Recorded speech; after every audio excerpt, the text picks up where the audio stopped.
और चलिए सीधे तस्वीर आपको दिखाते हैं लोकसभा की कार्यवाही की, जहां पर जेडीयू नेता क्या कह रहे हैं, सुनिए। तक नहीं आया, पाकिस्तान के किसी नागरिक को खरोच तक नहीं आया। हम लोगों ने देखा जो सैटेलाइट इमेज पर कि जो ध्वस्त प्रशिक्षण शिविर है उसके बाहर पाकिस्तान के लोग वीडियो बना रहे हैं, उसका पूरा वीडियो बना रहे थे और मजे ले रहे थे। ये मोदी जी का कमाल था। एक भी सेना के किसी भी पाकिस्तानी सेना के किसी भी जगह पर उन्होंने हमला नहीं किया, हमारे सैनिकों ने हमला नहीं किया।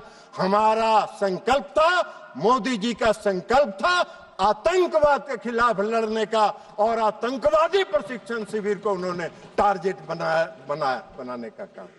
उसके बाद जवाब में क्या हुआ?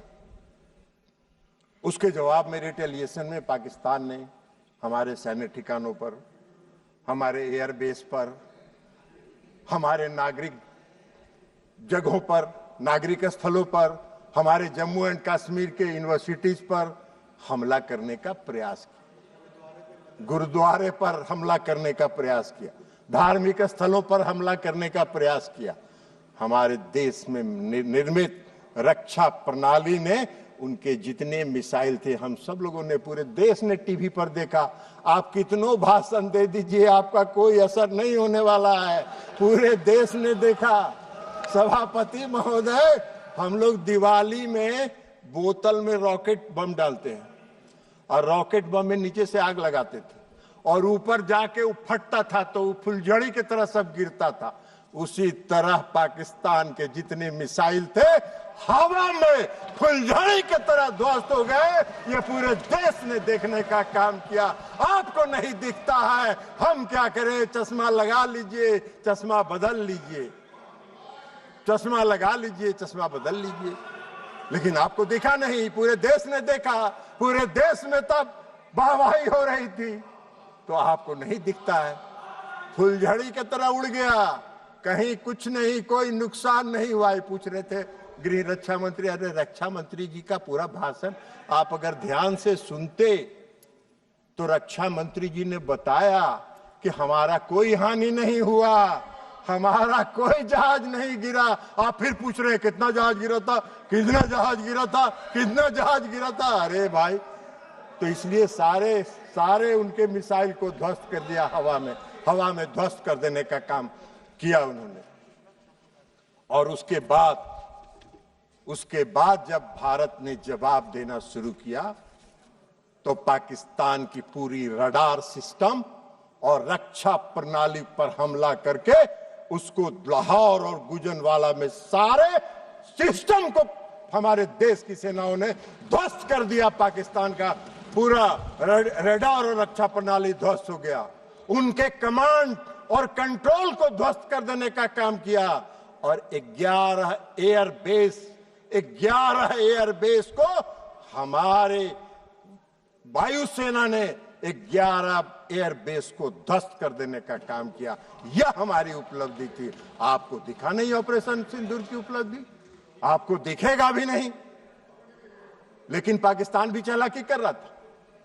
पाकिस्तान ने, आपने देखा होगा, पूरे देश ने देखा कि जब पूरा ऑपरेशन सिंदूर का चल रहा था तो पाकिस्तान अपने नागरिक विमान का भी परिचालन कर रहा था। और नागरिक विमान का परिचालन इसलिए कर रहा था कि अगर कहीं इंडिया ने एक भी नागरिक विमान को ध्वस्त किया तो उसमें विदेशी नागरिक भी होंगे, पैसेंजर। तो पूरे देश में, इस देश की, हमारे देश की सेना ने और हमारे नेतृत्व ने उनकी इस चालाकी को समझा और एक भी नागरिक विमान पर खरोच नहीं आया। फिर भी हमने कमांड और कंट्रोल को समाप्त किया, उनके एयरबेस को समाप्त करने का काम हम लोगों ने किया। यह हमारी उपलब्धि थी ऑपरेशन सिंदूर की, यह हमारी उपलब्धि थी ऑपरेशन सिंदूर की। और आप बात कर रहे हैं क्यों रोक दिया, क्यों रोक दिया, क्यों रोक दिया? पहले ही बता दिया प्रधानमंत्री जी ने कि हमको युद्ध नहीं करना चाहते हैं, हम युद्ध नहीं करना चाहते। हमारी लड़ाई आतंकवाद के खिलाफ है और आतंकवादियों को और आतंकवाद का अगर प्रश्रय पाकिस्तान की धरती पर मिलेगा तो हम घुस के हमला करेंगे और आतंकवाद को समाप्त करेंगे। प्रधानमंत्री का नहीं था। इसलिए डायरेक्टर जनरल मिलिट्री ऑपरेशन और दोनों देश के डायरेक्टर जनरल मिलिट्री ऑपरेशन ने बैठ के यह तय किया और बैठ के यह तय करके कहा कि भाई हमको युद्ध रोकना है, युद्ध रोक दीजिए। पाकिस्तान घुटने के बल बैठ गया, सारा उनका एयरबेस ध्वस्त हो गया, रडार सिस्टम ध्वस्त हो गया, रक्षा प्रणाली ध्वस्त हो गया। उनको तो कुछ दिखाई ही नहीं पड़ रहा था कि कौन देश भारत से कौन जहाज किधर से आ रहा है और कहां हमला करके चला जा रहा है। तो अब उनके पास चारा क्या था? उन्होंने घुटना टेक दिया और घुटना टेकने के बाद सीज फायर हुआ। सीज फायर होने के बाद इस देश के प्रधानमंत्री आदरणीय नरेंद्र मोदी जी ने राष्ट्र के नाम संबोधन में यह कहा कि हम आतंकवाद को कभी बर्दाश्त नहीं करेंगे। हमारा ऑपरेशन सिंदूर बंद नहीं हुआ है, स्थगित हुआ। फिर हमारे जब भी हमारे देश की तरफ आंख उठा के देखोगे, हम घुस के मारेंगे और आतंकवादियों को समाप्त करेंगे। आतंकवाद के खिलाफ हमारी लड़ाई है, हमारी कोई किसी देश के खिलाफ लड़ाई नहीं है। तो इसलिए ये सारा काम हुआ, लेकिन गोगोई जी को नहीं दिखा। अब ऑपरेशन सिंदूर की सफलता, प्रधानमंत्री के कुशल नेतृत्व की क्षमता, सैनिकों के पराक्रम, वीरता, अदम्य साहस, आत्मनिर्भर भारत के तहत निर्मित रक्षा प्रणाली का परिणाम पूरे दुनिया ने देखा। पूरे दुनिया ने देखा और सिर्फ देखा ही नहीं, उसको सराहा भी। और पूरे दुनिया ने हमारे ऑपरेशन सिंदूर को सराहा और समर्थन करने का काम किया। विश्व ऑपरेशन सिंदूर ने पूरे विश्व के सामने एक संदेश दिया, पूरे विश्व के सामने एक संदेश दिया ऑपरेशन सिंदूर ने कि भारत एक सशक्त देश है जो अपनी रक्षा करने में सक्षम है और अपनी देश की रक्षा करने के लिए वो पूरी तरह स्वतंत्र है। पूरे दुनिया ने भारत की ताकत को ऑपरेशन सिंदूर में देखा। आपने नहीं देखा, आप नहीं देखना चाहते हैं तो मत देखिए। पूरे देश ने देखा है, पूरे दुनिया ने देखा है, पूरे दुनिया ने उसको सराहने का काम किया है। तो इसलिए अब आप बार बार कहते हैं कि भाई अमेरिका के राष्ट्रपति की बात, तो ये माननीय विदेश मंत्री जी यहां बैठे हुए हैं, इन्होंने प्रेस कॉन्फ्रेंस करके बता दिया, प्रेस कॉन्फ्रेंस करके बता दिया, प्रेस कॉन्फ्रेंस करके कह दिया कि कोई नहीं हुआ। पूरे देश ने देखा कि ब्रिक्स सम्मेलन में जो आदरणीय प्रधानमंत्री जी कनाडा गए थे, उन्होंने अमेरिकी राष्ट्रपति से जब बात की, उसको उन्होंने क्लेरिफाई कर दिया, यह भी पूरे देश में छपा। उसके बाद भी आपको नहीं है तो आपका तो दूसरा है। पूरे देश ने जो देखा, लेकिन आप दुर्भाग्य है इस देश का, इस देश की विपक्षी पार्टियों को प्रधानमंत्री और ऑपरेशन सिंदूर की सफलता दिखाई नहीं पड़ती है, जिसको पूरे दुनिया ने देखा और विश्व में देखने का काम किया। आप बार बार कहते हैं प्रधानमंत्री जी बोलते नहीं हैं, प्रधानमंत्री जी बोलते नहीं हैं, प्रधानमंत्री जी को बोलना चाहिए। अरे प्रधानमंत्री जी बोलते नहीं हैं, प्रधानमंत्री जी बोलते नहीं हैं, प्रधानमंत्री जी एक्ट करते हैं और एक्ट करके अपनी ताकत दिखाते हैं। और ये एक्ट करके उन्होंने, चाहे वो सर्जिकल स्ट्राइक हो, एयर स्ट्राइक हो और ऑपरेशन सिंदूर हो, एक्ट करके उन्होंने पूरी दुनिया को दिखाया कि हम एक्ट करते हैं, बोलते नहीं हैं। ये आपका काम है, आपका काम है।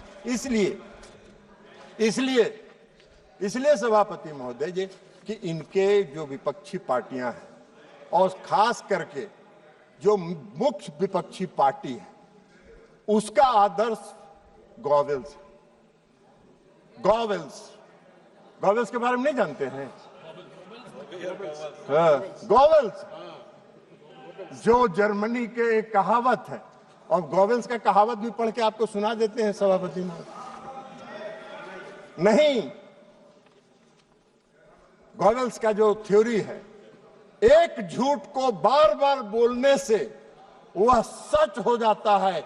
यह एक प्रसिद्ध कहावत है, सुन लीजिए, लेकिन यह सच नहीं है।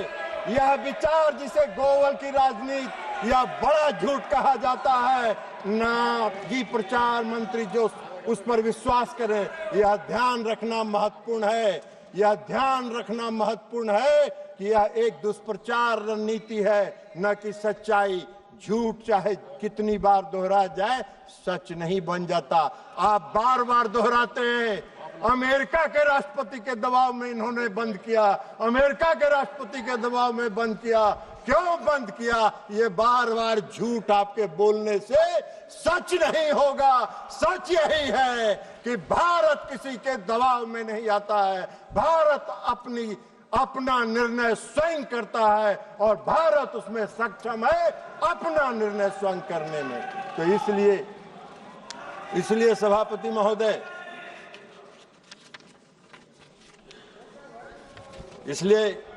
महोदय, इनको ऑपरेशन सिंदूर की सफलता दिखाई नहीं पड़ती। ऑपरेशन सिंदूर एक सफल ऑपरेशन था जो आतंकवाद के खिलाफ लड़ाई का था, और पूरे दुनिया ने और पूरे देश ने इसको सराहा है, इसको स्वीकार किया है। दुर्भाग्य है इस देश का कि हमारे विपक्षी पार्टी हमारी देश की, जबकि उनको चाहिए इस घड़ी में सरकार के साथ, देश की एकता के साथ, देश की अखंडता के साथ, देश में फैल रहे आतंकवाद के खिलाफ लड़ाई में सरकार के साथ रहते नहीं रहे। आज भी हम आपसे आग्रह करेंगे, आप रखिए, रहे बैठिए। आज भी हम कहेंगे, छोड़िए, दलगत राजनीति से ऊपर उठिए, दलगत राजनीति से ऊपर उठिए और दलगत राजनीति से ऊपर उठकर राष्ट्रहित के सवाल पर नरेंद्र मोदी के साथ खड़ा होइए और देश के से आतंकवाद को समाप्त करने में उनके कंधा से कंधा मिला के चलने का काम कीजिए। और अंत में इस देश के सैनिकों की वीरता, पराक्रम और अदम्य साहस के लिए उनको सलाम करते हुए मैं अपनी बात समाप्त करता हूं। बहुत बहुत धन्यवाद। माननीय श्री अरविंद सावंत जी। आदरणीय सभापति महोदय, आज ऑपरेशन सिंदूर पर इस विषय पर जो पराक्रम साहस हमारी सेना ने दिखाया, उस पर चर्चा शुरू है। तो पहले मैं भारतीय सेना के पराक्रम, अनुशासन, अद्वितीय रणनीतिक क्षमता को नमन करता हूं। खास करके हमारी सत्ता पक्ष के जो तो केंद्रीय मंत्री ललन सिंह को आपने सुना और उन्होंने स्पष्ट कहा कि विपक्ष बार बार कहता है कि प्रधानमंत्री बोलते नहीं हैं। उन्होंने कहा प्रधानमंत्री बोलते नहीं हैं बल्कि एक्ट करके दिखाते हैं और ऑपरेशन सिंदूर उसका सबसे सटीक उदाहरण है।